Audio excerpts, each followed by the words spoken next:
Channel हेरेर बस्नुभएका सम्पूर्ण दार्जिलिङ दर्शकवृन्दलाई आज हामी बिहानको समयमा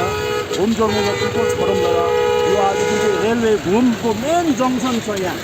यो हिजो अस्ति भर्खर एक हप्ता अगाडि हामीले घुम जोरमुलो पिपल्स फोरमले यस विषयमा यहाँ पाइप फुटेर के अरे टोइलेटहरू बगिरहेको विषयमा जुन चाहिँ जानकारी दिएको थियो यसको असर परेर एक हप्ता बित्द नबित्द यहाँ घुममा नगरपालिका क्षेत्रको वार्ड नम्बर 2 का नवनिर्वाचित कमिसनर दिपेन ठोकरीको पहलमा विशेष नगरपालिकाको कन्जर्भेसन डिपार्टमेन्टले यो आज नाली खोल्ने काम गर्दैछ। यसको निम्ति हामी घुमजोरमुलो पिपल्स फोरमले उहाँहरूलाई स्वागत गरेर एकपल्ट हामी उहाँहरूलाई ताली मार्दछौँ। एकदम उहाँहरूले यो सफा गरिदिँदैछ। आजदेखि यो काम सुरु भयो र यसमा विशेष गरेर रेलवेले पनि विशेष गरेर ध्यान दिनुपर्छ अब किनभने यहाँ म्युनिसिपालिटी नगरपालिका क्षेत्रको यहाँ कर्मचारीहरू काम गर्दैछ र यो काम विषय लिएर आज हामी घुमजोरमुलो पिपल्स फोरमद्वारा चाहिँ यहाँ हाम्रा नवनिर्वाचित वार्ड नम्बर 2 का दिपेन ठोकरीज्यूले यसो यस विषयमा यो जुन चाहिँ नाली खोल्ने विषयमा चाहिँ यसो 2 शब्द राखिदिनुहोस् भन्ने यहाँबाट हामी फोरमद्वारा चाहिँ निवेदन गरिरहेको छौँ। धेरै धन्यवाद सर है। र आज यहाँनिर अब हाम्रो घुमजोरमुलो पिपल्स फोरमको तत्त्वधान अब उहाँहरूको एउटा सोचलाई हामीले as a representative from ward number 2 अब म हुनाले गर्दा मैले यो प्लानमै थियो कि हामीले यो सफा गर्नुपर्छ भनेर, तर उहाँहरूले हामीलाई अझै हाइलाइटमा यो चिज ल्याइदिँदा आज हामीले यो काम सुरु गर्नमा हामी सक्षम बन्यौँ। र अब यस्तो छ यो डिपार्टमेन्टको कुरा हुँदैछ। अब घरि हामी आएर हामीले एज अ रिप्रेजेन्टेटिभ पनि मैले आएर कम्प्लेन गर्दाखेरि कसले भन्छ रेलवेको, कसले भन्छ पिडब्ल्युडीको, कसले भन्छ हाइवेको, त्यो हुनाले गर्दाखेरि हामीलाई पनि अलिकति काम गर्नु अलिकति साह्रो पर्दाखेरि अन्त त्यही इस्युमा त्यति बेला हाम्रो यहाँ सरले चाहिँ पिपल्स फोरमबाट एउटा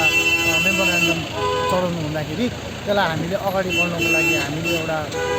बल पायौँ र त्यो चिजलाई हामीले डिपार्टमेन्टको कुरा छोडेर चाहिँ अहिले म्युनिसिपालिटीकै कन्जर्भेन्सीको वर्कर्सहरूलाई ल्याएर हाम्रो जति पनि हाम्रो दाजुभाइ हुनुहुन्छ उहाँहरूलाई ल्याएर नै हामीले यो क्लियर गर्ने एउटा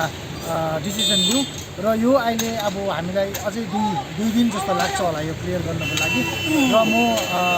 सर हाम्रो पिपल्स फोरमको सर हाम्रो यहाँ गाउँले अङ्कल हुनुहुन्छ, यहाँ सेक्रेटरी साहब हुनुहुन्छ है, उहाँ सबैलाई पनि धन्यवाद भन्छु कि यो चिजलाई चाहिँ उहाँहरूले पनि हाइलाइट र यसरी नै अब हाम्रो कोअर्डिनेसनमा हामीले यो काम गर्नेछौँ। घुमजोरमुलो पिपल्स फोरम र हामी जति इलेक्टेड वार्ड कमिसनर्स छौँ हामी उहाँहरूसँग नै एउटा कोअर्डिनेसनमा काम गरेर हाम्रो घुमजोरमुलोलाई स्वच्छ र सक्षम बनाउने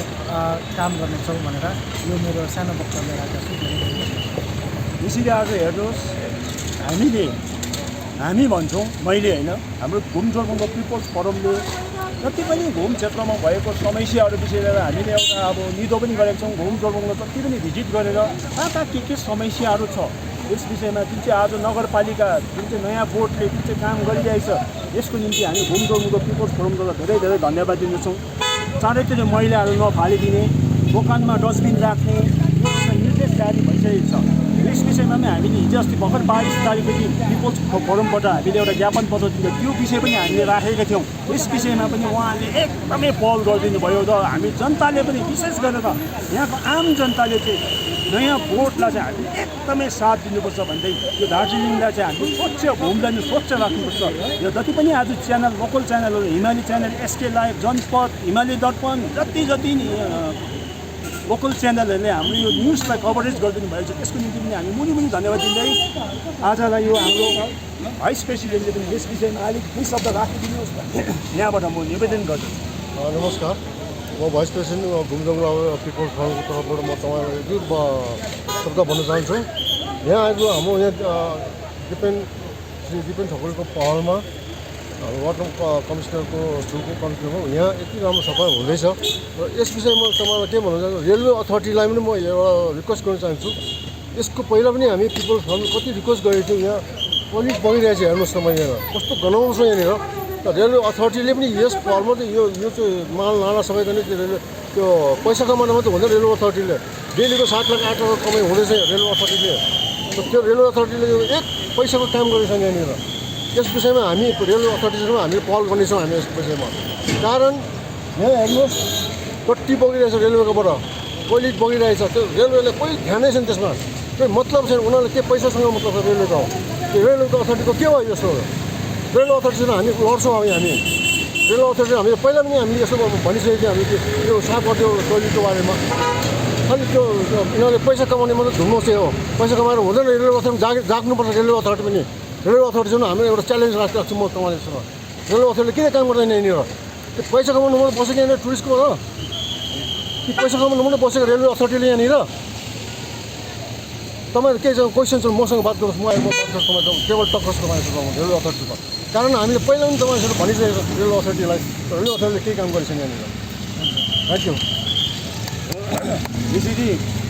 जुन चाहिँ आज बिहानको समयमा विशेष गरेर हाम्रो यहाँ नगरपालिकाको वार्ड नम्बर 2 का दिपेन बबुलीको पहललाई हामी सराहनीय मान्छौँ जुन चाहिँ अहिले नगरपालिका दार्जिलिङ नगरपालिकाको नयाँ बोर्ड छ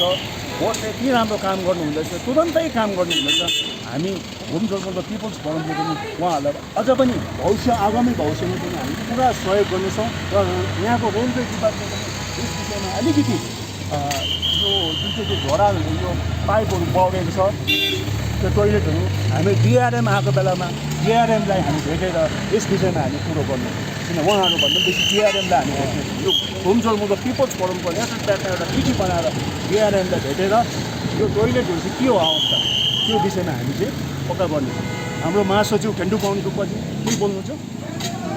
हो र यसरी आजको यो हाम्रो उहाँको जुन चाहिँ नगरपालिकालाई बोर्डलाई चाहिँ जुन चाहिँ मैला नफ्याँक्ने हिजोकै दिन हामीले जस्तो 22 तारिक थियो त्यसको तुरन्तै भोलिपल्ट उनीहरूले एउटा प्रेस गरेर यो नयाँ नियम राखेको छ जति दार्जिलिङ घुमतिर पनि दोकानदारले पनि डस्टबिन राखेको हुनुपर्छ जताततै फोहोर मैला फ्याँक्नु हुँदैन पिपल्स फोरमले नजर राखेको छ हामी फोटो खिचेर हामी वाट्सएप गरिदिनु होइन वाट्सएप गरेर चाहिँ हामीले त्यो फोहोर मैला चाहिँ जताततै फोहोर मैला नफ्यालिदिनुहोस् र भन्दै यो आजलाई यो हाम्रो यो जुन चाहिँ काम गर्दैछ यसको निम्ति धेरै म्युनिसिपालिटी हो कन्जर्भेन्सी डिपार्टमेन्ट वर्करहरू विशेष गरेर यहाँ हाम्रा वार्ड नम्बर 2 का कन्सिलर दिपेन खबरकजीलाई पनि मुरी धन्यवाद दिँदै आज यो पिपल्स फोरमको प्रेस भेला पनि हामी यतिमै समाप्त गर्छौँ।